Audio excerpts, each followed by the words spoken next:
നിങ്ങളുടെ ഇഷ്ട പരമ്പരകളുടെ മുഴുവൻ എപ്പിസോഡുകളും ടെലികാസ്റ്റിന് ശേഷം എക്സ്ക്ലൂസീവായി സൺ നെക്സ്റ്റ് ആപ്പിലൂടെ കാണൂ. ഇന്ത്യൻ ഉപഭോക്താക്കൾക്ക് മാത്രം സൗജന്യം.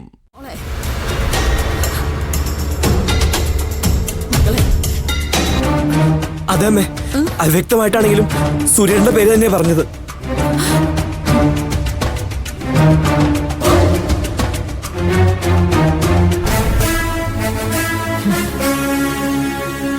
അവള് രക്ഷപ്പെട്ടു. ഞാൻ സൂര്യയെ വിളിച്ച് വിവരം പറഞ്ഞിട്ട് വരാം. ശരി മോളെ, വേഗം വരാൻ പറയൂ. ചേച്ചി, മക്കളെ. പവന, ഇപ്പൊ ശ്രമിച്ച പോലെ ഒന്നുകൂടി ശ്രമിക്കൂ. ചികിത്സ തുടങ്ങിയ ദിവസം തന്നെ ഇതുപോലുള്ള പോസിറ്റീവ് റിപ്പോർട്ട് കിട്ടുന്നത് അപൂർവമാണ് ഗായത്രി അമ്മ. ഇനിയിപ്പോ കൂടുതൽ പ്രതീക്ഷയ്ക്ക് വകയാണ്. എന്തായാലും നിങ്ങളെ ഭാവനയെ കൊണ്ട് മാക്സിമം സംസാരിപ്പിക്കാൻ ശ്രമിക്കണം. ശരി സ്വാമി. എന്തെങ്കിലും വിവരം ഉണ്ടെങ്കിൽ എന്നെ അറിയിക്കാം. ശരി. ശരി സ്വാമി. ചേച്ചി, ചേച്ചി എന്തെങ്കിലും സംസാരിക്കുക ചേച്ചി. മോളെ, എന്താ അവിടെ? അവള് രക്ഷപ്പെട്ടല്ലേ? രക്ഷപ്പെട്ടത് മാത്രമല്ല, ഭാവനയ്ക്ക് ശബ്ദം തിരിച്ചു കിട്ടി. സംസാരം വ്യക്തമാവില്ലെന്നേ ഉള്ളൂ. ഞാൻ ഇനി ഇവിടെ നിൽക്കുന്ന അപകടം. രക്ഷപ്പെടുന്നതാണ് ബുദ്ധി. എന്റെ കാര്യം ഓർത്തിട്ട് കുട്ടി ടെൻഷൻ അടിക്കണ്ട. ഞാൻ എന്റെ ലക്ഷ്യം പൂർത്തിയാക്കിയിട്ട് ഇവിടുന്ന് പോകും. ഞാൻ പറയാനുള്ളത് പറഞ്ഞു. ഭാവന സംസാരിച്ച പിന്നെ പ്രശ്നമാവും. അത് ഞാൻ നോക്കിക്കോളാം.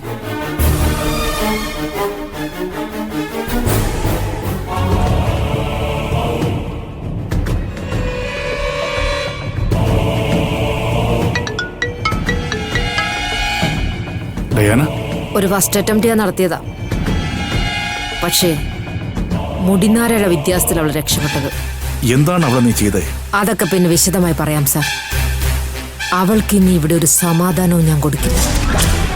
അവൾക്ക് സംസാരശേഷി തിരിച്ചു കിട്ടാനുള്ള സാധ്യതയുണ്ടെന്ന് ഇവിടുത്തെ സ്വാമി പറയുന്നത് ഞാൻ കേട്ടു. ഒരു കാരണവശാലും അവൾ സംസാരിക്കരുത്.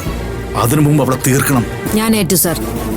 അവള് സംസാരിച്ചാൽ ആദ്യം സ്വാമിക്ക് കാണിച്ചു കൊടുക്കുന്നത് എന്നെയായിരിക്കും. അതുകൊണ്ട് എത്രയും വേഗം എനിക്ക് ഇവിടുന്ന് രക്ഷപ്പെടണം. ഓക്കെ ഡയാന, എല്ലാം കഴിഞ്ഞ ശേഷം നീ എന്നെ വിളിക്കുക.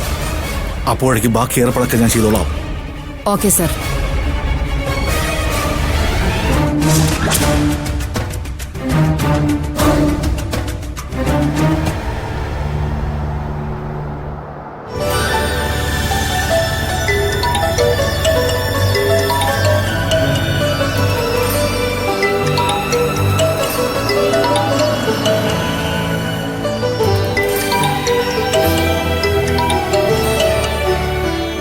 മനസ്സ്, സൂര്യ, നീ എവിടെയാ?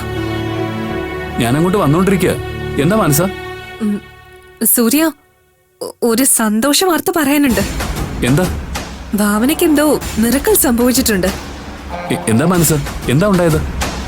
ഗായത്രി ആന്റിയും ഭരത്തും വന്നിരുന്നു. ആ സമയത്ത് ഭാവനയ്ക്ക് ബോധമില്ലായിരുന്നു.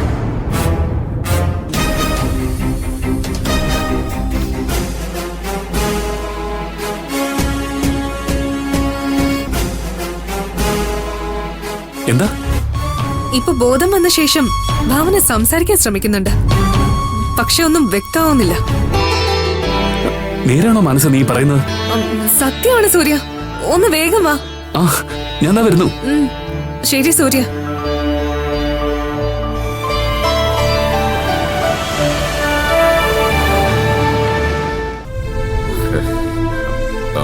വനജയല്ലേ ഭാവനയോടൊപ്പം തുറക്കമുണ്ടായിരുന്നത്? അതെ സ്വാമിജി.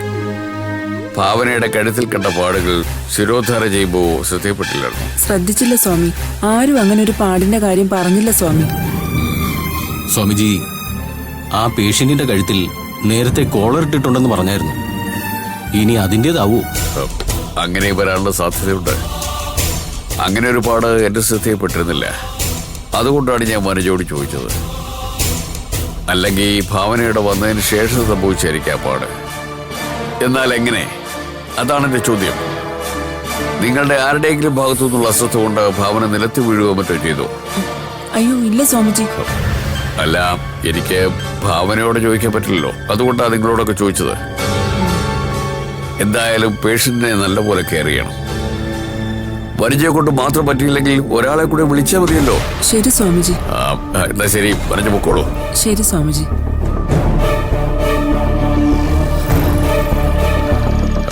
ആദിത്യ, ഇവിടെ എന്തോ ഒരു നെഗറ്റീവ് എനർജി ഫീൽ ചെയ്യുന്നുണ്ട്. എന്തായാലും ഒരു ശ്രദ്ധ വേണം. ശരി സ്വാമിജി. സൂര്യ വരുമ്പോ എന്നെ ഒന്ന് കാണാൻ പറയണം. ശരി സ്വാമിജി. ആദിത്യ പൊക്കോളൂ.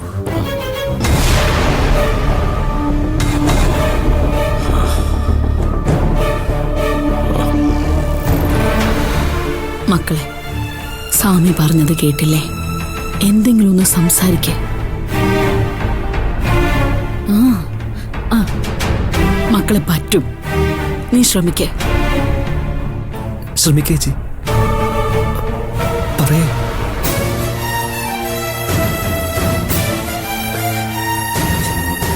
ചേച്ചി ചേച്ചി സാവധാനം മതി, ശ്രമിച്ചുകൊണ്ടിരിക്കും. ഈശ്വര, ആ ലേഡി എന്നെ കൊല്ലാൻ നോക്കിയ വിവരം ഞാൻ എങ്ങനെ ഇവരോട് പറയുന്നത്?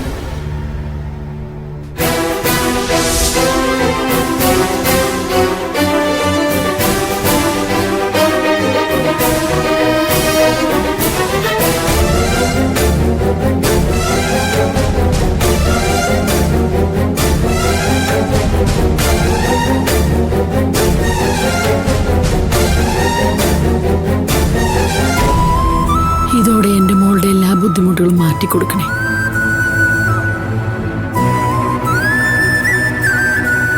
മോനെ, സൂര്യമോനെ ഫോൺ ചെയ്യാൻ പോയ മാനസി എന്തി? ഇപ്പൊ ഒരു അമ്മ. നമസ്കാരം. ഭാവന, എങ്ങനെയുണ്ട്? എന്തെങ്കിലും ഒന്ന് പറയേ. ഭാവന ശ്രമിക്കുന്നുണ്ട്. എന്തായാലും ഇപ്പോഴെന്റെ പ്രതീക്ഷ കൂടിയിട്ടേ ഉള്ളൂ. ഏത് നിമിഷവും ഭാവന സംസാരിക്കും.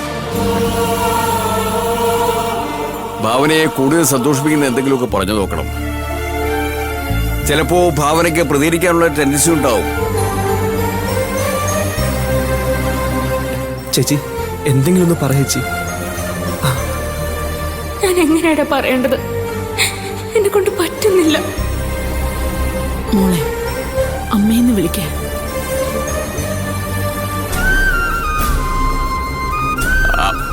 ഭാവന സംസാരിക്കേ, അമ്മയെന്നൊന്ന് വിളിക്കേ. പിന്നെ നിങ്ങളെ പിന്മാറണ്ട, ശ്രമിച്ചുകൊണ്ടിരിക്കേ. ചെറിയൊരു സംഭവം മതിയാവും സംസാരശേഷി തിരിച്ചു കിട്ടാൻ. അമ്മ, എന്റെ ജീവൻ ഇപ്പൊ അപകടത്തിലാ അമ്മ. ഏത് നിമിഷവും എനിക്ക് എന്തും സംഭവിക്കാം. അങ്ങനെ വന്നാ ഈ മോൾക്കൊരിക്കലും ഇനി അമ്മയെ കാണാൻ പറ്റില്ലല്ലോ അമ്മ. മക്കളെ, നീ എന്തിനാ കരയുന്നേ? മോളെ, സ്വാമി, എന്റെ കുഞ്ഞിന് എന്തോ പ്രയാസം ഉള്ളതുപോലെ തോന്നുന്നു. ഇത് സംസാരിക്കാൻ കഴിയാത്ത എന്റെ വിഷമത്തെ കരയുന്നാവും ഗായത്രി അമ്മേ.